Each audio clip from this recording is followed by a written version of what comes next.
just sit forward just a touch? I know you've got quite a boomy voice, but I like the gaffer who was whispering earlier on. Yes? Yeah. Well, Dan, when the fixture list came out, actually even before that, even when Cheltenham went up and Colchester came down, was this a fixture that you were kind of looking forward to? Yeah, of course. Obviously, any previous club you look out for. So, yeah, I mean, I was looking forward to all of them really coming into the league. But yeah, you obviously look out for your former club. Yeah. After a couple of years at Braintree where you did well, a move half an hour up the road and 2 levels up the pyramid probably looked a good one. For those that don't know, why do you think it didn't work?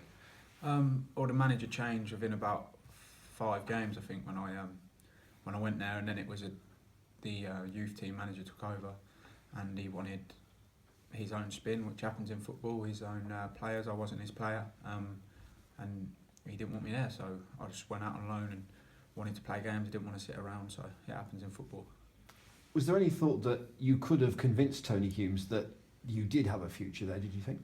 Well, I tried to go out on loan and play well, and went back there and trained well, and but you know, it's opinions. Football's full of opinions. You know, I don't hold any grudges. It happens.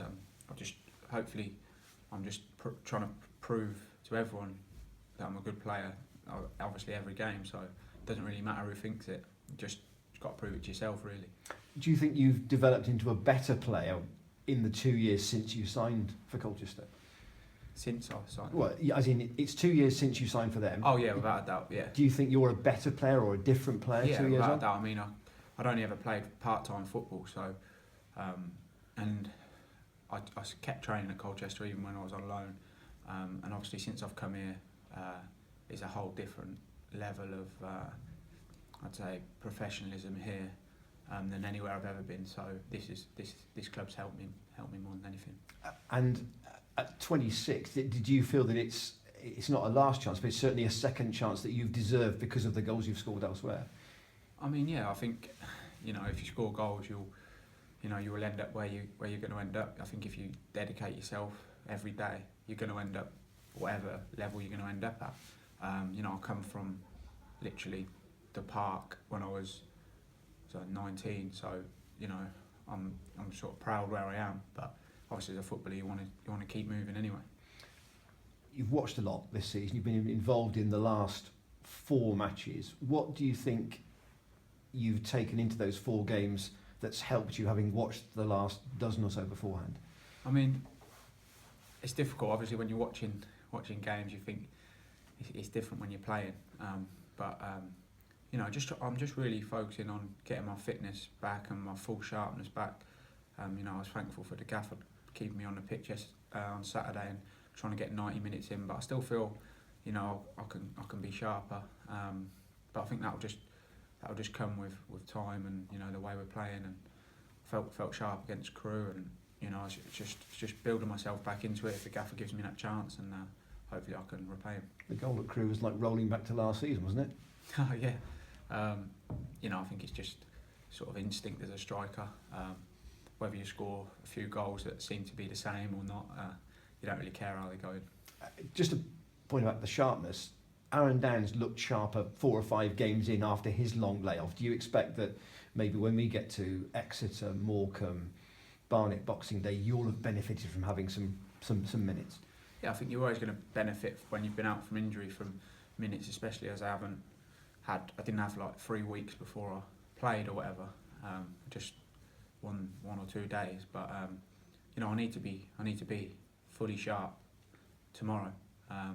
I felt sharp against Crewe, felt sharp against Portsmouth, but I felt I could have been sharper. So I think it's just a case of going into every game, give everything you've got, and hopefully it comes back quick. How many of the boys at Colchester would you know? Because a lot of their squad at the moment looks to have come through their youth system. Yeah, I think I know. I think I know a lot of them. A lot of the young lads that were there when I was there. A few of the other lads, a lot of them have moved on. But yeah, I'll know pretty much everyone, I think. And what sort of challenge will they present? Because they're scrapping at the bottom, and Pompey obviously are at the top and hoping to go up. I think you can see in the league table that it doesn't really matter who you're playing. Anyone can beat anyone. It's quite tight. So just have to go into every game with full focus, knowing our game and knowing the way that we want to approach it. And if we can, execute it, I think we can beat anyone. What was the feeling like when that ball hit the net at Crewe? Was it a relief, joy, a sense of I'm back, or? I think a bit of everything. Obviously, when you've been out a long time, you just want to score that first goal, get yourself back in the goal. So yeah, it was nice on my first start to get it. Yeah. Front three in the last two games with Danny. You're used to playing, but you kind of played a lot with Billy in first team since he came here, because you sort of took his place when you saw him. But how do you think that trio of you three is working? Good. Against Crewe, it was brilliant. I thought it was okay against Portsmouth. Could have been better, but it was obviously a tough game. I think the more we play, the better we'll get, because we get on well off the pitch, and we're comfortable speaking to each other, and that always helps. So the more we get used to the pattern with Billy in behind, I think we can be a threat. Yeah, we spoke to Billy on Thursday, and he said that you'd actually spoken a lot, sort of just in around the lunchroom and the dressing room, about what you're going to do and who's going to go where. Is that sort of a commonplace thing to have that sort of in-depth tactical conversation just amongst you players almost? I don't think it massively, but the gaffer said before the Crewe game, he'd give us a chance, just like 10 minutes, to just chat with each other as like attacking players, and I think it does help, just because obviously in your own mind you know what you want to do and what you want others, but when you speak to each other and you're all on the same wavelength and you can picture what you're going to do, I think it does help a lot. So we'll take that forward, and I think if it's me, Bill and Wrighty playing, then I think we'll use that to our advantage and keep discussing what we're going to do. Yeah, the Crewe goal was your first goal of this season. You're still waiting for that first Football League goal. Yeah. Is there going to be a better time to do it than Tuesday night against the club who gave you that chance and it didn't work out against? I don't think so, but I think the next game, whoever it was against, would be the best time, to be honest. I don't really look at it as first Football League goal. I just think it's just a goal at the end of the day. So just play, do what I do, and it'll come. Yeah, maybe not in the singular, maybe more than one. Who knows? Exactly. Cheers, Dan. Thanks.